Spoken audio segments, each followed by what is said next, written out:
মৰাণত আছুৰ প্ৰতিবাদ ৰাজ্যিক গড়কাপ্তানি মন্ত্ৰী গৃহ সমষ্টিত আছুৰ উত্তাল প্ৰতিবাদ ৰাজপথতে মন্ত্ৰী ডক্টৰ হিমন্ত বিশ্ব শৰ্মা যোগেন মোহনৰ প্ৰতিকৃতি দাহ পৰিৱৰ্তনৰ প্ৰতিশ্ৰুতি দিয়া চৰকাৰৰ দিনতো নকমিল ৰাজপথৰ আন্দোলন কংগ্ৰেছ চৰকাৰৰ অপশাসনৰ অন্ত পেলাই সমস্যাৰ পৰা মুক্ত হ'বলৈ অসমৰ ৰাইজে পৰিৱৰ্তনৰ প্ৰতিশ্ৰুতি দিয়া বিজেপি চৰকাৰক শাসনৰ ক্ষমতা দিছিল কিন্তু ৰাইজৰ সমস্যা আজি পৰ্যন্ত দূৰ নহ'ল খুদ পৰিৱৰ্তনৰ কথা কোৱা চৰকাৰৰ মন্ত্ৰী গৃহ সমষ্টিৰ ৰাইজৰ প্ৰতিবাদ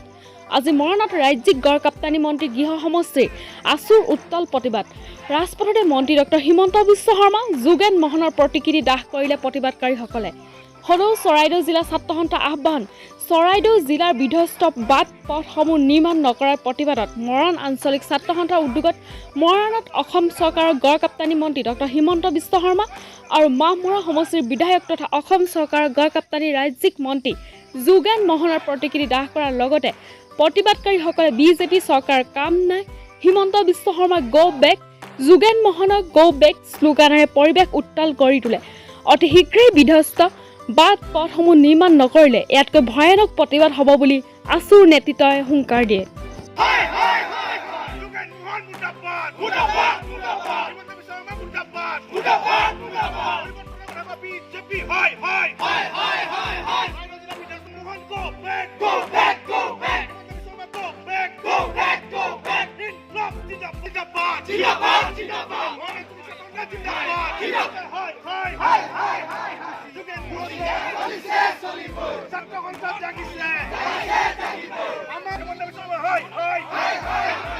কথা অত্যন্ত পৰিতাপৰ কথা যে গড়কাপ্তানি ৰাজ্যিক মন্ত্ৰীজন আমাৰ জিলাৰ যোগেন মোহন ডাঙৰীয়া আৰু তেখেতৰ এই জিলাতেই সাংসদ তপন কুমাৰ গগৈ গাড়ী কালি বাগৰি পৰিছে পথৰ সেয়া বিধ্বস্ত ৰূপ আমি ছাত্ৰ সন্থাই বিগত কেইবা বৰ্ষ ধৰি আমি কৈ আহিছোঁ তেওঁলোক শাসনলৈ অহাৰ পিছত তেওঁলোকে কৈছিলে যে পৰিৱৰ্তনৰ কথা কৈছিলে এইটো উন্নয়ন কৰিম বুলি তেওঁলোকে শাসনলৈ আহিছিলে আমি কৈ আহিছিলোঁ পথসমূহ নিৰ্মাণ কৰক কিন্তু পথসমূহ চৰাইদেউ জিলা মূল পথসমূহ তেওঁলোকে কিন্তু নিৰ্মাণ কৰিবলৈ সক্ষম নহ'ল আজি আমাৰ সোণাৰীলৈ মৰাণৰ পৰা সোণাৰীলৈ যোৱা যিটো আমাৰ চৰাইদেউ জিলাৰ মেৰুদণ্ডস্বৰূপ যিটো পথ তেওঁলোকে কি কৈছিলে নেশ্যনেল হাইৱেলৈ উন্নীতকৰণ কৰিম বুলি কৈছিলে কেতিয়া কৰিব তেওঁলোকৰ চৰকাৰ যাবলৈ হ'ল তেওঁলোকৰ গাড়ী উফৰিবলৈ হ'ল আৰু তেওঁলোকে এতিয়ালৈকে কিন্তু সেই পথছোৱা নিৰ্মাণ কৰিব নোৱাৰিলে আজি ৰাঙলীলৈ যোৱা এই পথটো মৰাণৰ পৰা ৰাঙলীলৈ যোৱা পথটো আজি দীৰ্ঘদিন ধৰি কেইবা বৰ্ষ ধৰি এইটো বিধ্বস্ত হৈ আছে আমি বাৰে বাৰে দাবী জনাইছোঁ চৰকাৰ গড়কাপ্তানি বিভাগক আমি বাৰে বাৰে দাবী জনাইছোঁ যে পথটো নিৰ্মাণ কৰিব লাগে কিন্তু তেওঁলোকে নিৰ্মাণ নকৰে আজি হিংৰিজান পাৰ হৈ এখন লোহাৰ দলং আছে সেই দলংখন বিপৰ্যস্ত অৱস্থাত থাকে এক্সিডেণ্ট হয় তাত সেই দলংখন পকীকৰণৰ ব্যৱস্থা গড়কাপ্তানি বিভাগে কৰিব নোৱাৰিলে আমি লাজ পাওঁ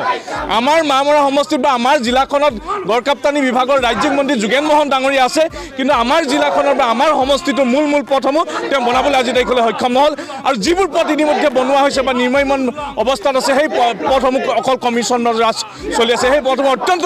সাংঘাতিক ধৰণে দুৰ্নীতি হৈছে গতিকে সেই দুৰ্নীতিৰ তদন্ত হ'ব লাগে বুলি আমি কৈ আছোঁ কিন্তু মুখ্যমন্ত্ৰী ডাঙৰীয়াই শূন্য সহনীলতাৰ কথা কৈছিলে কিন্তু আজি আমি তেখেতক প্ৰশ্ন কৰিব বিচাৰোঁ যে এই দুৰ্নীতি আৰু তেওঁৱে জড়িত হৈ আছে নেকি মুখ্যমন্ত্ৰী ডাঙৰীয়াই এই চৰাইদেউ জিলাৰ বাট পথসমূহ নিৰ্মাণৰ ক্ষেত্ৰত যি দুৰ্নীতি হৈছে সেই দুৰ্নীতিত তেওঁৱে জড়িত হৈ আছে নেকি আমি তেখেতক প্ৰশ্ন উত্থাপন কৰিব বিচাৰিছোঁ আজি আমি সদৌ চৰাইদেউ জিলা ছাত্ৰ সন্থাৰ আহ্বানত চৰাইদেউ জিলাৰ বিধ্বস্ত বাট পথসমূহ নিৰ্মাণ নকৰাৰ প্ৰতিবাদত অসম চৰকাৰৰ গড়কাপ্তানি মন্ত্ৰী ডক্টৰ হিমন্ত বিশ্ব শৰ্মা আৰু মাহমৰা সমষ্টিৰ বিধায়ক তথা গড়কাপ্তানি ৰাজ্যিক মন্ত্ৰী যোগেন মোহনৰ আমি প্ৰতিকৃতি দাহ কৰিছোঁ মৰাণ আঞ্চলিক ছাত্ৰ সন্থাই ৰাঙলী তিনিআলিত আমাৰ স্পষ্ট কথা যে পৰিৱৰ্তনৰ কথা কৈ এইখন